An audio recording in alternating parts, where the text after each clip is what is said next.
Ellery Queen, el enamorado invisible. Roger Bowen tenía unos 30 años. Era ojizarco y blanco, alto y risueño. Hablaba inglés con acento harvadiano. Bebía ocasionales cócteles. Fumaba más cigarrillos de lo conveniente. Sentía un gran cariño por su único pariente, una anciana tía que vivía de sus rentas de San Francisco y equilibraba sus lecturas entre Sabatini y Shaw,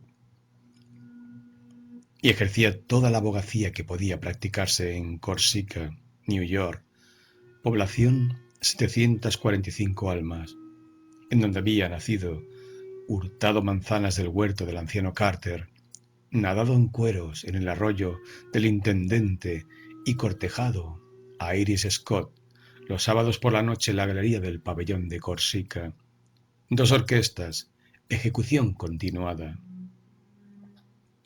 Según sus conocidos, que eran el 100% de la población de Corsica, Roger era un príncipe, un muchacho bonísimo, sin pizca de petulancia y servicial en todo.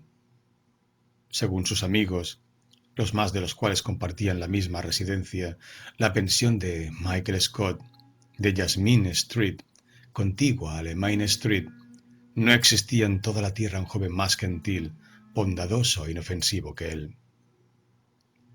A la media hora de su arribo a Corsica, procedente de New York, el señor Ellery Queen había conseguido auscultar los sentimientos de la población de Corsica referente a su más comentado ciudadano. Se enteró de algo por boca del señor Klaus, el almacenero de Main Street.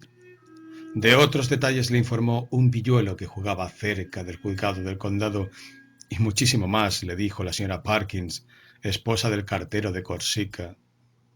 Del que menos pudo averiguar fue del propio Roger Bowen, quien parecía un joven asaz decente y simpático, y atónito por la desgracia que cayera sobre él. Al dejar la cárcel estatal y dirigirse a la pensión aludida, en donde residían los mejores amigos de Roger Bowen, responsables de su precipitado viaje a Corsica, cavilaba el señor Ellery en que era asombroso que ese espejo de virtudes yaciera en un calabozo, aguardando a ser juzgado por asesinato en primer grado. Vamos, vamos, manifestó el señor Ellery Queen, balanceándose en el balcón de cortinas rosadas. El asunto no será tan malo como dicen, de acuerdo con lo declarado por Bowen. El padre Anthony estrujó sus manos huesudas. Yo mismo bauticé a Roger, dijo con acento trémulo. No es posible, señor Queen. Yo mismo lo bauticé. Y él me juró no haber asesinado a McGovern, y yo le creo.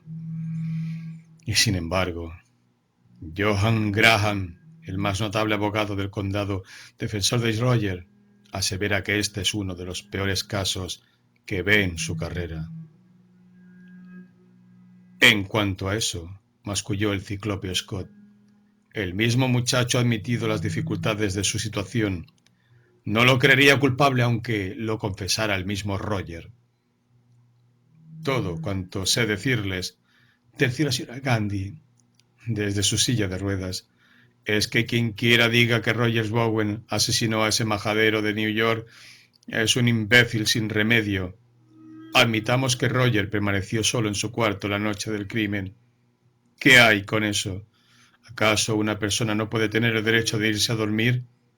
¿Y cómo diablos podría haber testigos de eso, señor Queen? Oh, no. Roger no es ningún criminal ni pillastre como tantos que yo conozco.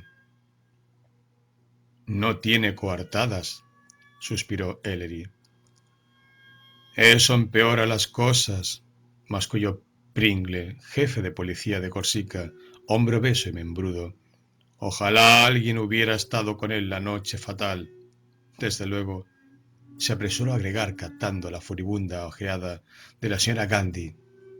No creo que Roger haya muerto a McGovern, pero cuando oí decir que había altercado con él y...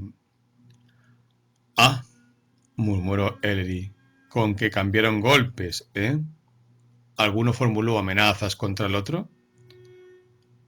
No hubo golpes, respondió el padre Anthony, pero altercaron. McGovern fue muerto de un tiro alrededor de la medianoche y Roger tuvo un cambio de palabras con él menos de una hora antes. A decir verdad, señor, no fue esa la primera vez. Ya habían discutido en diferentes ocasiones y todo eso es motivo suficiente para el fiscal del distrito. Sí, pero ¿y el proyectil? Gruñó Michael Scott.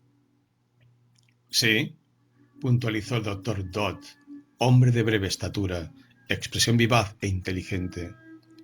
Soy médico forense del condado y empresario de pompas fúnebres, y era deber mío examinar la bala extraída del cuerpo de McGovern en la autopsia.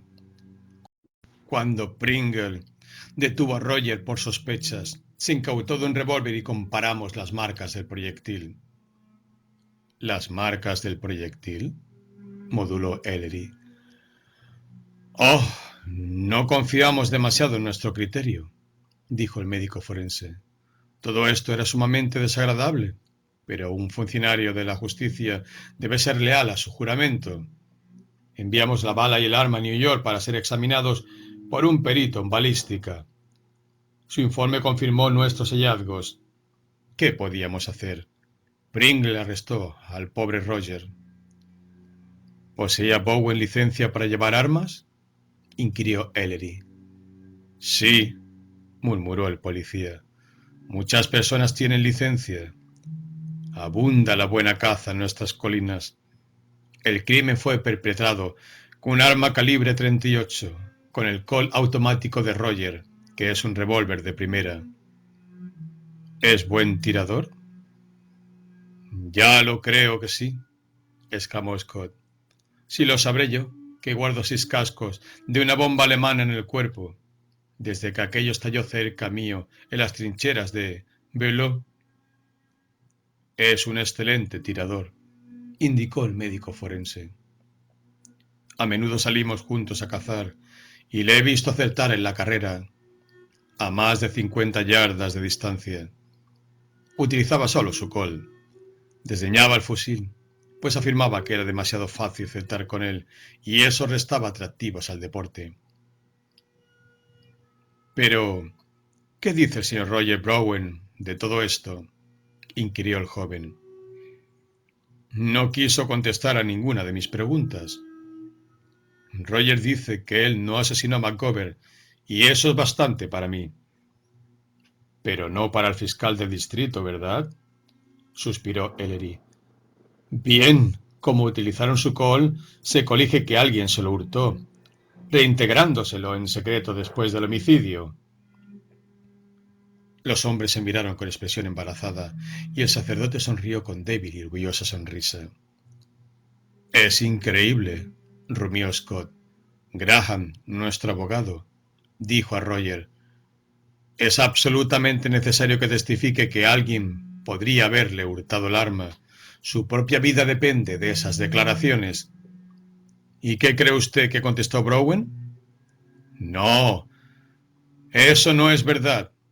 Nadie podría haberme hurtado el arma. Mi sueño es ligero y el armario donde guardo el revólver está junto a la cama. Y de noche siempre echo la llave a la puerta. Ninguno podría haber penetrado en mi dormitorio y apoderarse del revólver.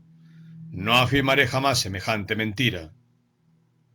Ellery arrojó humo, dando un silbido agudo. Como los héroes legendarios, ¿eh? Musitó. En fin, con referencia a esa serie de altercados, se me ha dado a entender que el móvil fue... Iris Scott, moduló una voz desde la puertecilla. No, no se levante, señor Quinn. Está bien, papá. Soy mayor de edad y no existe motivo alguno para ocultarle al señor Quinn lo que es ya la comidilla de toda la población. Su voz se estranguló. ¿Qué? ¿Qué quiere saber, señor Quinn? El señor Quinn parecía afectado de parálisis lingual. De pie, con la boca abierta, estaba atónito y pasmado. La belleza en el poblado de Corsica constituía un milagro estupendo. Con que aquella criatura era Iris Scott, ¿eh? Magnífico nombre papá Michael. Iris era fresca, suave y delicada como la misma flor de lis, cuyo nombre llevaba. Sus extraños ojos negros parecían mantenerle en estado de enajenación. Y de este modo comprendió nuestro pesquisante por qué un espejo de caballeros como Roger Bowen enfrentaba con admirable entereza tan sombrío futuro. Aun cuando Ellery hubiese sido ciego a su hermosura, los hombres del balcón se la habrían hecho ver. Dot la contemplaba con lejana adoración. Pringle la devoraba con sus ojos sedientos de belleza. Sí, hasta Pringle, hasta aquel hombre obeso y anciano, y los ojos del padre Anthony translucían orgullo y tristeza. Pero en los ojos de Michael solo relucía el júbilo de la posesión. Iris era Circe y Vesta a la vez. Podría haber impulsado a un hombre al crimen como a un poeta al éxtasis lírico. Bueno, dijo Ellery exhalando un suspiro, una agradable sorpresa. Siéntese, señorita Scott, mientras recobro el aliento. ¿Ese McGovern era admirador suyo? Los tacones de la joven repiquetearon sobre el piso. Sí, contestó en voz baja, bien podría llamarle de ese modo, y yo simpatizaba con él. Era distinto a los demás del pueblo. Era un artista de New York. Vino a Corsica hace 6 meses para pintar nuestras hermosas colinas. Sabía tantas cosas, tanto había viajado por Francia, por Alemania y Gran Bretaña. Contaba con tantos amigos célebres. Aquí somos casi campesinos, señor Quinn, y yo nunca había conocido a nadie como él. Un mequetrefe tortuoso, si la veo la señora Gandhi. Perdone, señorita Iris, sonrió Ellery, pero ¿amaba a ese hombre? Yo, en fin, ahora que está muerto, creo que no.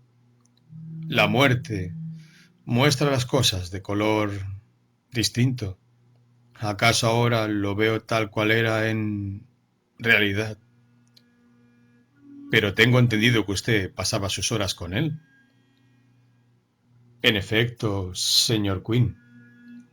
Después de un breve silencio, Michael Scott masculló roncamente. No me agrada entremeterme en los asuntos de mi hija. Yo la dejé siempre que viviera su vida, pero confieso que nunca hice buenas migas con McGovern. El hombre era zalamero y yo no le confiaría un centavo. Así se lo advertí a Iris, pero ella no quiso escucharme. Él se quedó aquí más tiempo del que esperaba, debiéndome 5 semanas de alquiler. La faz del hombre se puso tétrica. ¿Para qué se vino a Corsica ese perro? ¿Para qué anda rondando tantos pantalones a mi Iris? Admiro ese perfecto interrogante retórico, moduló Ellery. ¿Y Roger Bowen, señorita Scott? Nos criamos juntos, replicó la muchacha, con su acento bajo. De súbito levantó la cabeza, casi con ira. Desde el principio mismo, nuestro casamiento había quedado concertado. Creo que fue eso lo que me resintió contra todos, y luego la llegada de McGovern. Roger estaba furioso contra él. En cierta ocasión, hace varias semanas, amenazó matarle.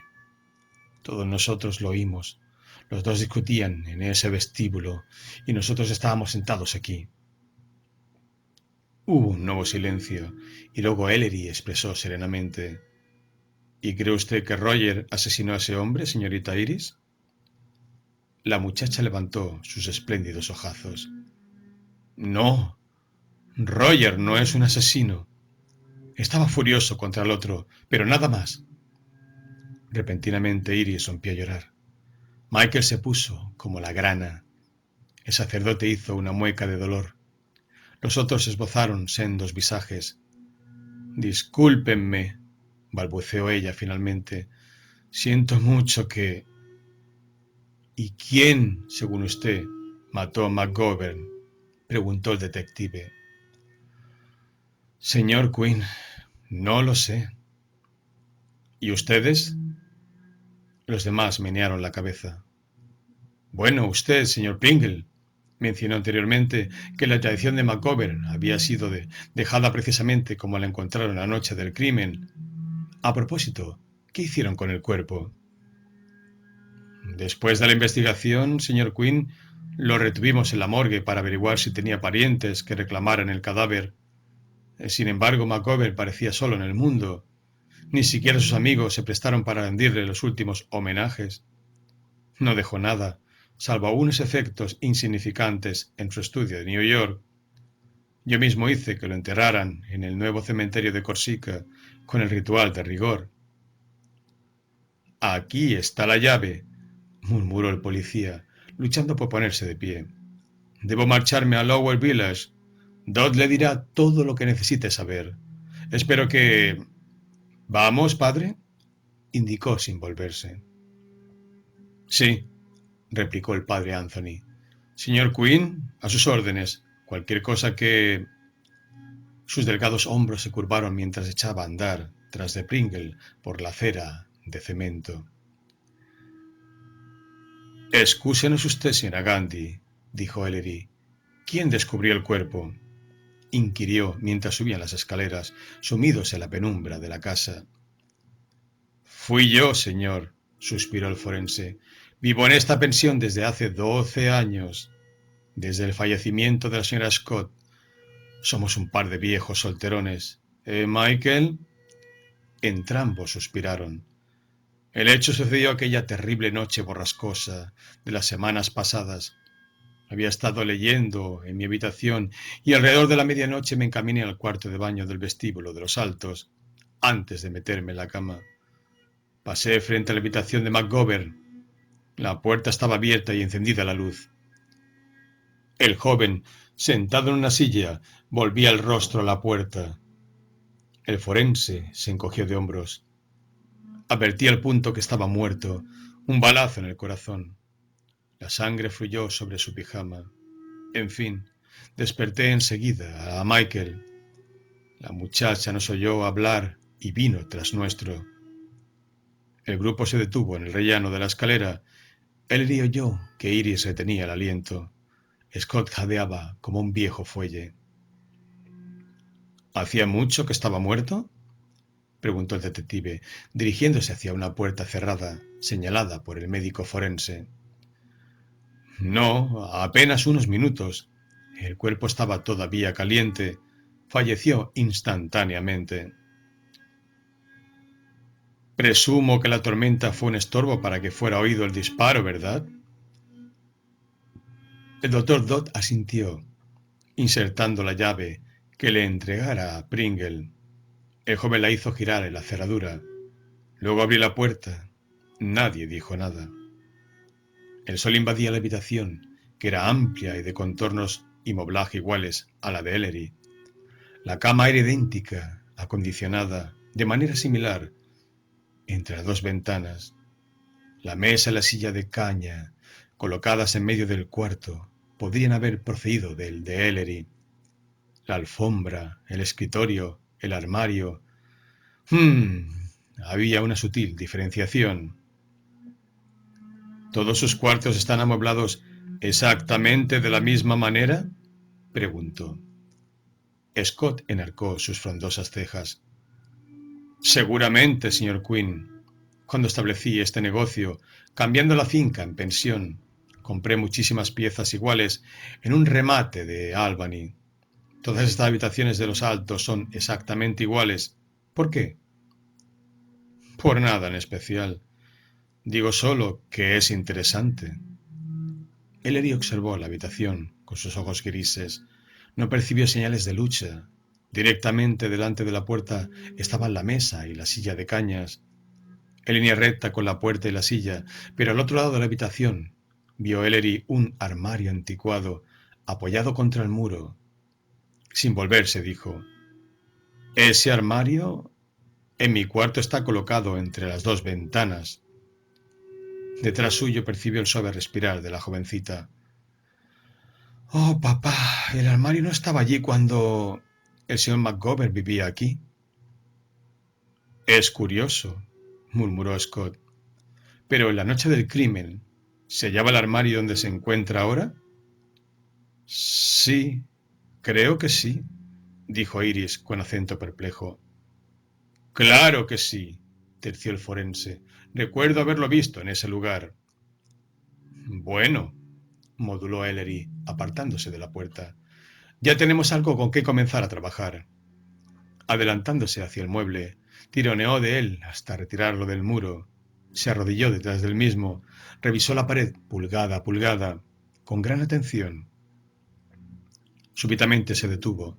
Acababa de descubrir una melladura en el yeso, a menos de un pie del zócalo.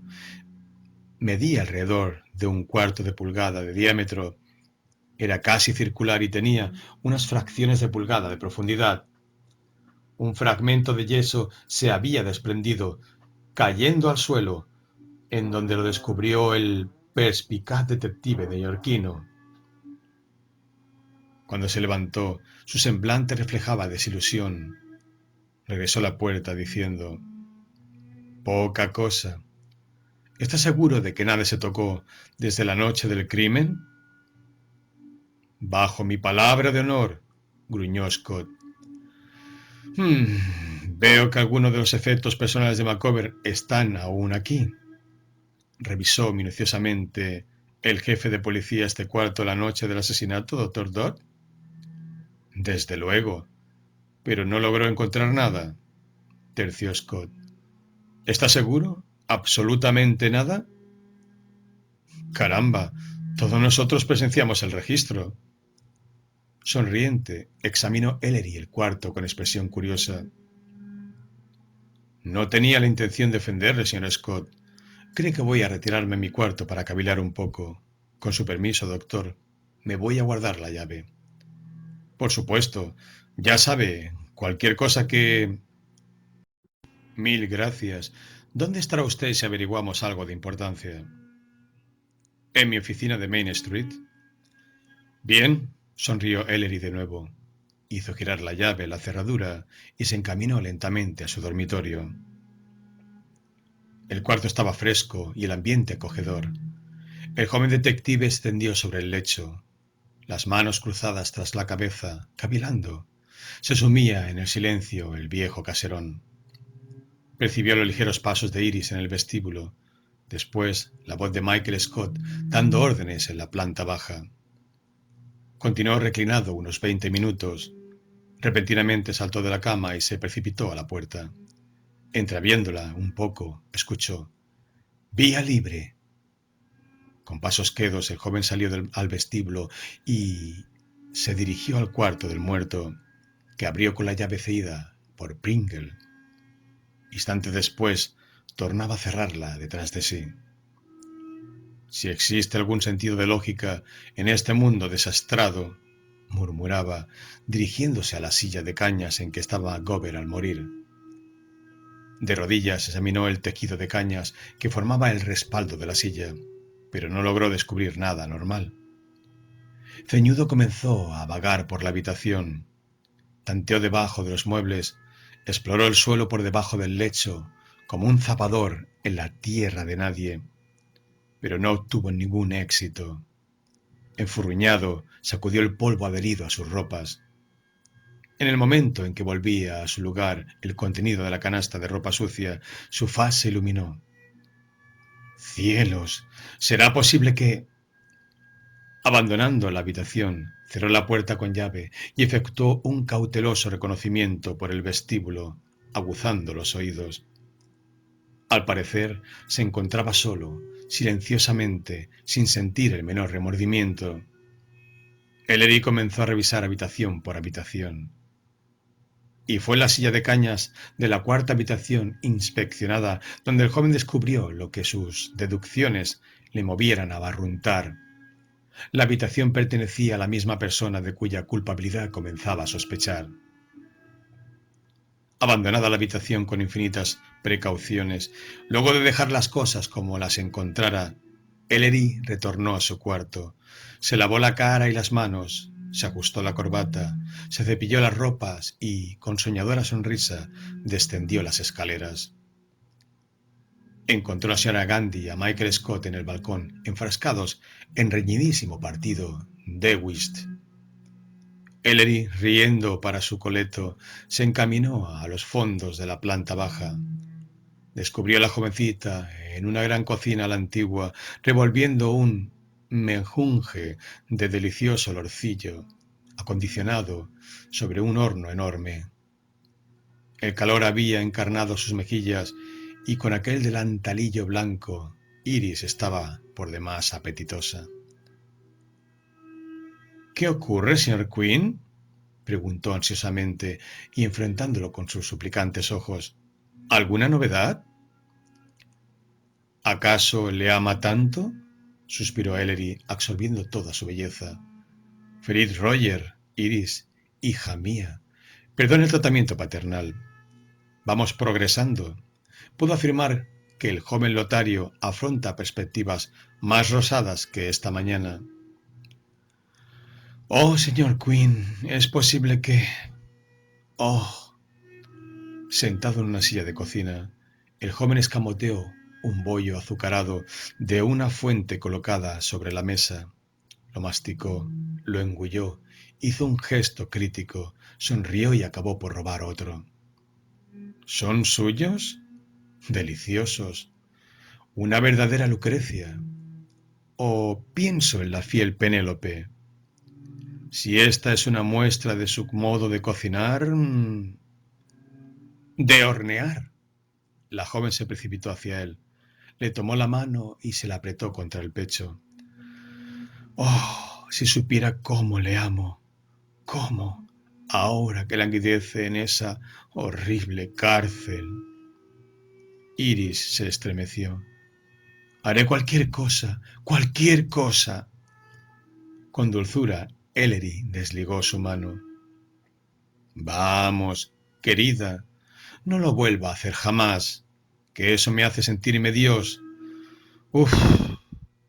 Se enjugó el sudor de la frente. Escúcheme ahora. ¿Existe algo que puede usted hacer por él? Cualquier cosa. La carita de la muchacha se puso radiante. ¿Es cierto que Samuel Dodd cumple fielmente con sus deberes?, preguntó Ellery, incorporándose. Iris abrió tamaños ojos. ¿Sam Dodd? Oh, él toma muy en serio su cargo, si es eso lo que usted insinúa. Ya me lo imaginaba. La cosa se complica. Con todo, debemos afrontar la realidad. Mi querida diosa, ¿va usted a conquistarse al doctor Dodd, distrayéndole un poco de su oficinesca existencia? ¿O acaso no lo sabe usted hacer? Los negros ojos se llenaron de cólera. ¡Señor Quinn! ¡Tut, tut! Esa expresión le queda requete bien. No, no insinúo nada. Drástico. Hija mía, necesito otro bollo para avivar mi inteligencia. Se sirvió 2 nuevos bollos. ¿No podía usted conseguir que él la lleve esta noche al cinematógrafo? Su presencia en la casa complica las cosas y necesito sacarle de en medio, pues será muy capaz de llamar a las fuerzas del Estado para detenerme. Sam Dodd hará lo que yo le mande, respondió ella, pero no entiendo. Porque... masculló Ellery, ingiriendo otro bollo. Así lo quiero, hijita. Esta noche pienso pasar por encima de su autoridad. Algo hay que preciso realizar sin más dilaciones y sin el engorro de papeles. Lo que haré es casi ilegal, si no criminal. Dodd podría cooperar, pero sospecho que no nos ayudará. ¿Será de utilidad para Roger?, preguntó ella, mirándolo fijamente. Basta. Enorme y formidablemente útil. Entonces cuente conmigo. Bajando los ojos, Iris continuó. Y ahora, si tiene la bondad de retirarse de mi cocina, señor Quinn, seguiré preparando la cena. ¿Y creo que usted? La muchacha huyó hasta el horno, levantando la cuchara. Es maravilloso. El señor Ellery Quinn tragó saliva, enrojeció y se batió en precipitada retirada. Cuando empujó la puerta de alambre tejido, descubrió que la señora Gandhi se había marchado y que Scott estaba sentado con el padre Anthony en el balcón, silenciosamente. Justamente lo que andaba buscando, dijo. ¿Dónde está la señora Gandhi? Dicho sea de paso, ¿cómo se las compone para subir las escaleras con esa silla de ruedas? No necesita subirlas, pues su cuarto está en la planta baja, respondió Scott. ¿Y bien, señor Quinn? Padre, dijo Ellery sentándose, algo me dice que usted sirve honestamente a una ley más alta que la del hombre. El anciano le estudió un segundo. Poco sé de leyes, señor Quinn. Sirvo a dos amos, a Cristo y a las almas por las que Él murió en la cruz. Ellery consideró en silencio aquellas palabras. Señor Scott, dijo luego, hace poco afirmó usted haber combatido en Belleau Wood. La muerte, por ende, no entraña horror alguno para usted. Los ojos del macizo hostelero se clavaron en los de Ellery. Señor Quinn, yo vi a mi mejor amigo seccionado en dos a un paso de mi trinchera y tuve que recogerle los intestinos con las manos. No, nada temo después de contemplar tantos horrores. Muy bien, dijo Ellery. Aramis, Porthos y, si se me permite, D'Artagnan. Es un poquito presuntuoso, pero servirá para el caso. Padre, señor Scott. El sacerdote y el obeso excombatiente le miraron los labios. ¿Me ayudarán esta noche a abrir una tumba? La víspera de Santa Valpurga hacía meses que había pasado. No obstante, aquella noche danzaban las brujas. Sí, danzaban en las sombras arrojadas por la luna oscurecida sobre las quebradas laderas de las colinas. Chillaban y rechinaban los dientes alrededor de las mudas, expectantes sepulturas. El señor Ellery Quinn se sentía jubiloso de que aquella noche fuera uno de los tres. El cementerio, cubierto de altos árboles, se extendía en los aledaños de Corsica, circundado de hierros. Una brisa helada soplaba arremolinando los cabellos. Las lápidas relumbraban sobre la falda de la colina como huesos pelados y blanqueados por los vientos. Una nube renegrida, preñada de lluvia, ocultó a medias la luna. Los árboles susurraban sin cesar. No, no era cosa asaz difícil imaginar danzas de hechiceras en aquella de soledad, de muerte y de frío. Caminaban en silencio, instintivamente juntos. El padre Anthony parecía desafiar a los espíritus con su semblante grave y entenebrecido, pero impávido. Ellery y Michael Scott se arrastraban tras él, abatidos bajo el peso de azadas, picos, cuerdas y un lío enorme y cuadrilongo. En toda la cuesta de la colina, invadida por las sombras susurrantes y movedizas, los tres eran los únicos seres vivientes. Encontraron la tumba de McGovern excavada en tierra virgen, un poco apartada de los otros sepulcros. La tierra todavía fresca había formado un montículo y un poste solitario marcaba el lugar en que yacía aquel mísero despojo. En silencio y con los rostros desencajados, los dos hombres comenzaron a usar sus picos mientras el padre Anthony vigilaba. La luna bailaba entre las nubes una danza salvaje. Desterronada la blanda tierra, ambos excavadores arrojaron a un costado los picos, atacando el terreno con las azadas.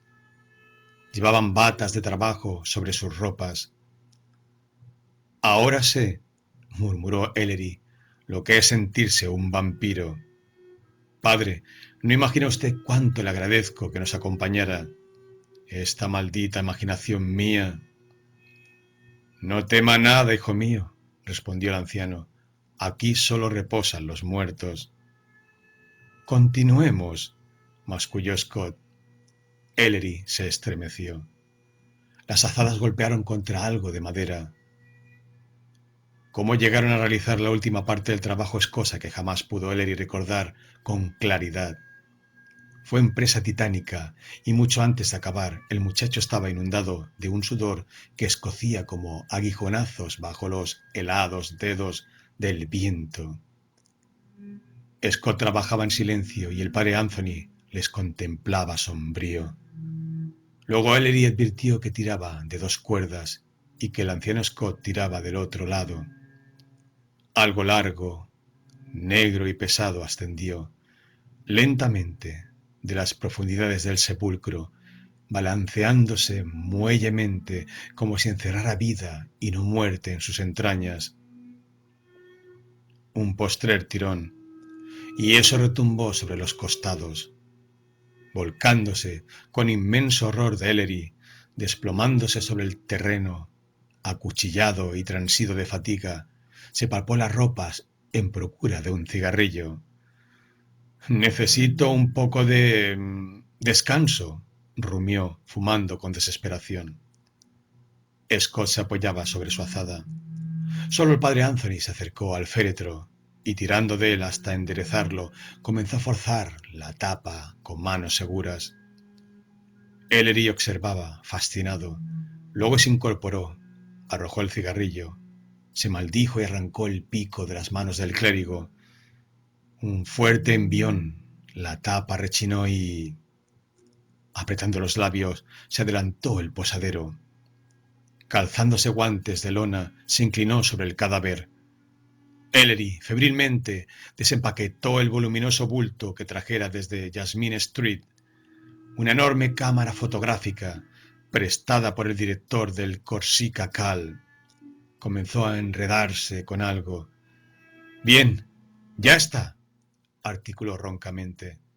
«Señor Quinn, aquí está», respondió el posadero. «¿Solo uno?» «Solo uno». «Vuélvalo». Al cabo de un rato, Ellery agregó: «¿Está allí?» «Sí». «¿Solo uno?» «Sí».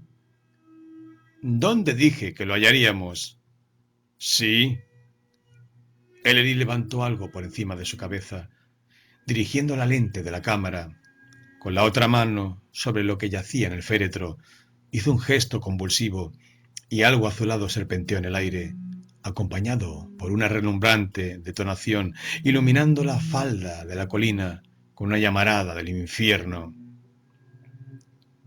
Y Ellery, haciendo una pausa en la macabra labor, se apoyó sobre la azada diciendo: «Permítanme contarles el caso». Scott trabajaba sin descanso. El padre Anthony estaba sentado sobre el lío que contenía la cámara fotográfica. «Voy a contarles una historia extraña, plena de diabólica astucia, solo frustrada por... ¿Existe Dios, padre?» Cuando descubrí que el armario del cuarto de McGovern no estaba en el lugar habitual, quitado de allí hacia la hora del crimen, entreví la posibilidad de que el propio criminal lo hubiese movido con algún propósito definido. Empujando a un lado el mueble, descubrí en el muro, a un pie del zócalo, una marca circular hecha sobre el yeso. Esa huella y el armario se encontraban en línea recta con la silla de cañas en que estaba sentado McGovern al ser muerto y la puerta en que se apostó el criminal al oprimir el gatillo. ¿Coincidencia? Creo que no.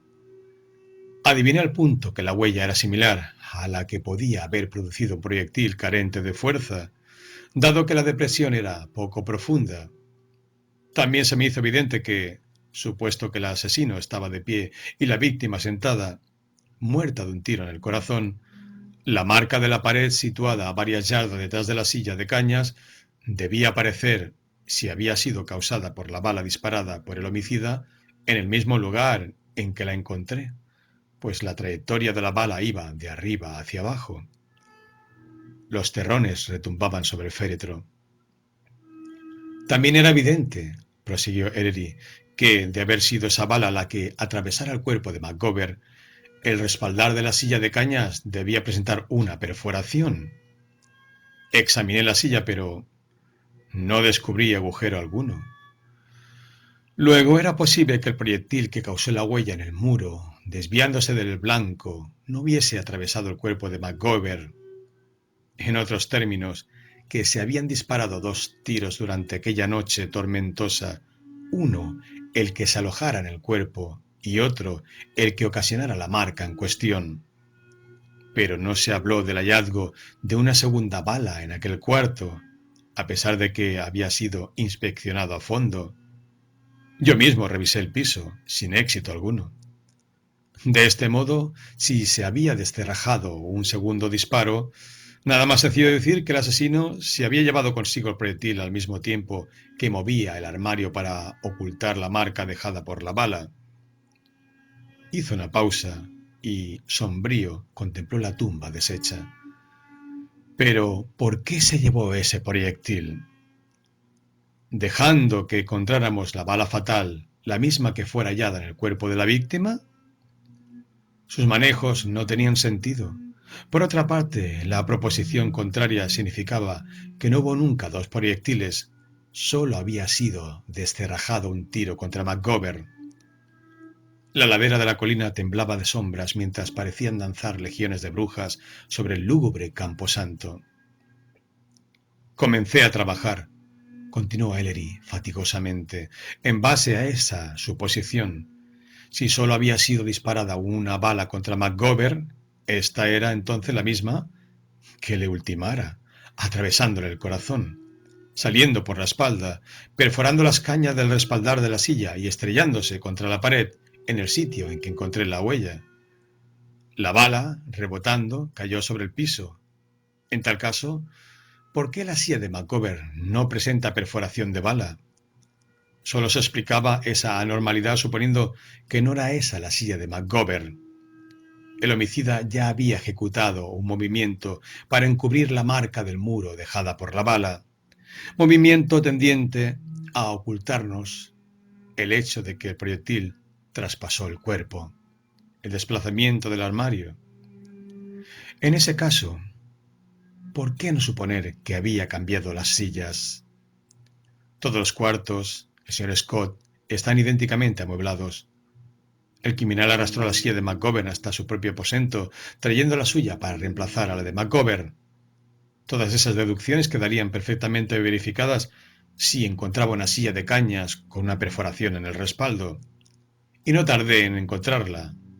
El señor Scott en el dormitorio de uno de sus pensionistas. La tierra había sido nivelada a ras de la cuesta.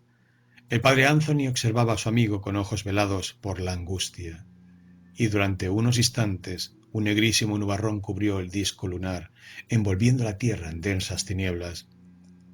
¿Por qué quería el criminal encubrir el hecho relativo a la existencia de la bala fría?, musitó Ellery.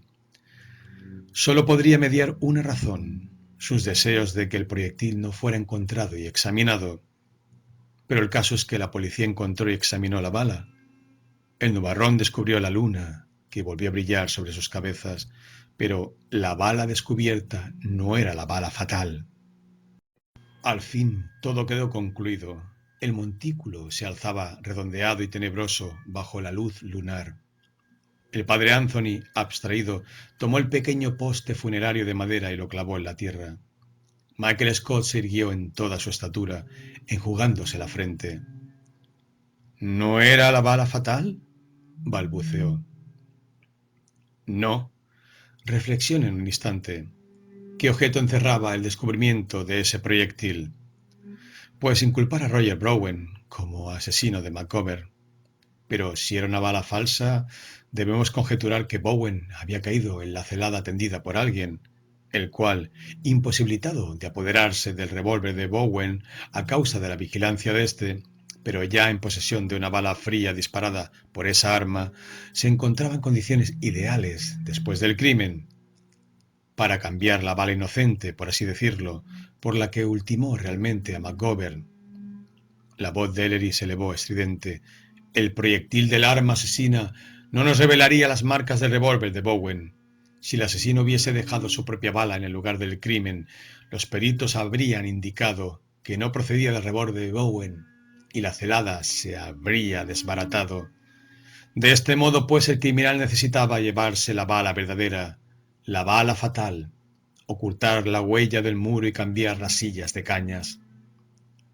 Pero, ¿por qué ese condenado no dejó allí la silla de cañas? ¿Por qué tanto afán para encubrir el estropicio en la pared? ¿Por qué no recoger su propia bala y dejar caer al suelo la de Bowen? ¿Acaso no sería esto lo más seguro? Y de esa manera no tendría que ocultar que el proyectil había atravesado el cuerpo de McGovern. Sutil pregunta, dijo Ellery. Sí, ¿por qué? El asesino no llevaba consigo, a la hora de la muerte, la bala fría hurtada a Bowen. De fijo la ocultó en algún lugar inaccesible para él, dada la premura del momento. En ese caso, no esperaba que la bala le atravesara el cuerpo, gritó Scott, agitando sus poderosos brazos de suerte que sus sombras parecieron acuchillarse a través de la sepultura de McGovern. Y debía esperar sustituir la bala asesina por la de Bowen, después del crimen, después del examen policial, después de... Eso mismo, señor Scott, puntualizó Ellery. Exactamente. Luego... Emudeció de improviso. Un fantasma envuelto en diáfanas y blancas vestiduras parecía flotar por la cuesta de la colina, precipitándose hacia ellos, rozando apenas la oscura tierra. El padre Anthony se incorporó y Ellery apresó el mango de la azada, anhelante. Michael Scott, empero, prorrumpió roncamente. Iris, ¿qué es? La muchacha se lanzó hacia Ellery. Señor Quinn, jadeó, ellos vienen al cementerio. Descubrieron. Alguien les vio dirigirse hacia aquí, con las zapas y picos, y Pringle viene con Sam Dodd. Corrí para... Mil gracias, Iris, respondió Ellery. Entre sus muchísimas virtudes, pequeña, posee la del valor. Mas no hizo movimiento alguno para alejarse. ¡Escapemos!, murmuró Scott. No quisiera que... ¿Es un crimen buscar ponerse en comunión con los sagrados muertos?, articuló el detective. No, aguardemos. Aparecieron dos puntillos, transformados prestamente en muñecos danzantes, cobraron mayor estatura y volumen y ascendieron trabajosamente la cuesta de la colina. El primero de ellos era corpulento, algo relumbraba en su diestra. Tras él se debatía un hombrecillo de rostro palidísimo. ¡Michael!, vociferó el policía, blandiendo el arma. ¡Padre! ¿Cómo? ¿Usted también aquí, señor Quinn? ¿Qué diablo significa esto? ¿Se han vuelto todos insensatos, violando tumbas? ¡Cielos! Gracias a Dios, que no llegamos tarde, jadeaba el forense. Aún no excavaron. Miró el montículo y las herramientas aliviado. Señor Quinn, ¿no ignora usted que es contrario a la ley su... Jefe Pringle, dijo Ellery con acento pesaroso y firme, dando un paso adelante y fijando sus ojos grises en los del médico forense. Detenga a este individuo por el asesinato premeditado de McGovern y tentativa de inculpar criminalmente a Roger Bowen. Sombras purpúreas invadían el balcón. Hacía largo tiempo que la luna se había puesto tras el horizonte. Corsica se entregaba al reposo. Solo rebrillaba vagamente el blanco vestido de Iris y el ascua de la pipa de Scott. Sam Dodd, musitaba el posadero. ¡Cielos! ¿Conocía a Sam Dodd? ¡Oh, padre!, gimió la muchacha, tanteando las sombras del balcón en busca de la mano amiga del padre Anthony, sentado en la contigua mecedora. El asesino solo podía ser Samuel Dodd, dijo Ellery roncamente. Puso usted el dedo en la llaga, señor Scott, cuando señaló que el criminal debía abrigar la esperanza de poder ejecutar después la sustitución de los proyectiles y de que no esperaba que su bala atravesara el cuerpo de McGovern.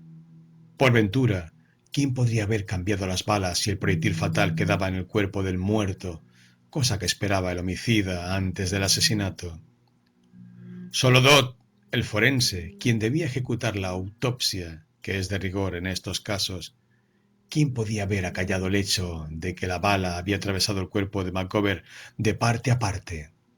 Solo Dodd, el empresario de pompas fúnebres del pueblo que preparó el cadáver para la inhumación. ¿Quién estableció que la bala estaba dentro del cuerpo? Solo Dodd, quien practicó su autopsia. Si era inocente, ¿cómo explicar sus mentiras? ¿Quién puso en evidencia la bala de Bowen? Solo Dodd, que afirmó haberla extraído del corazón de McGovern. Iris dejó escapar un desgarrador sollozo. ¿Existían hechos confirmatorios de la teoría? De sobra. Dodd vivía en esta casa y por ende tenía acceso nocturno al aposento de McGovern. Dodd descubrió el cadáver, por tanto, se encontraba en ideales condiciones para hacer cuanto le viniera en gana sin temer interrupciones. Dodd, en su carácter de médico forense, estableció la hora de la muerte, y es fácil comprender que podría haberla especificado algunos minutos más tarde de la verdadera, a fin de compensar el tiempo empleado por él en desplazar el armario y las salidas de cañas. Dodd, conforme a sus propias declaraciones, salía con frecuencia de caza con Roger y, por consiguiente, podía haberse apoderado fácilmente de una bala fría de revólver de aquel. Una bala disparada y errada. Dodd, como forense, tenía espíritu profesional. Es necesario tener alma de policía para pensar en esas marcas del proyectil fatal. Dodd, como forense, poseía profundos conocimientos en balística y un microscopio para cotejar las marcas del alma del revólver. Ya ven, pues, que tenía mis buenas pruebas de su culpabilidad. En el aposento de McGovern descubrí la silla de cañas con la perforación de bala en el respaldo. Y lo que es aún más importante, amigos, deduje que si el cuerpo de McGovern, exhumado, tenía una herida de bala en el pecho y su correspondiente salida en la espalda, mis pruebas contra Dodd serían completas en el sentido de que había mentido en su parte oficial y que toda mi cadena de razonamientos era correcta. Excavamos la tumba, encontramos el agujero de bala en la espalda. Mis fotografías enviarán a Dodd a la silla eléctrica. Y... Dios, hijo mío, dijo el padre Anthony quedamente desde el seno de las tinieblas. Ellery suspiró. Prefiero pensar que fue algún otro agente el que intervino en el caso, haciendo que la bala atravesara de lado a lado el cuerpo de McGovern, de haberse alojado en el corazón del artista, como Dodd tenía buenas razones para esperar. No habríamos encontrado huellas en el muro, ni perforación en la silla de cañas, ni tendríamos motivos para considerar procedente la exhumación del cadáver. Dodd habría presentado al jurado la bala de Bowen, pretendiendo haberla encontrado en el cuerpo de McGovern, y Bowen habría encontrado tremendas dificultades para demostrar su inocencia. Pero Sam Dodd, Sam Dodd, gritó Iris, ocultando el rostro entre las manos. Tanto tiempo hace que lo conozco. Si creo que me vio nacer. Siempre se portó conmigo tan cariñosamente, tan bondadosamente, tan... Se incorporó Ellery y sus zapatos rechinaron, curvándose sobre la niña de claro vestido. Le apresó el mentón entre las manos y contempló con admiración aquel rostro agraciado. Hermosuras como la suya, querida Iris, son regalos peligrosísimos. Su bondadoso Sam Dodd asesinó a McGovern para librarse de un rival y enredó a Roger Bowen en el homicidio para desembarazarse a sí mismo de otro rival no menos peligroso. ¿Rival?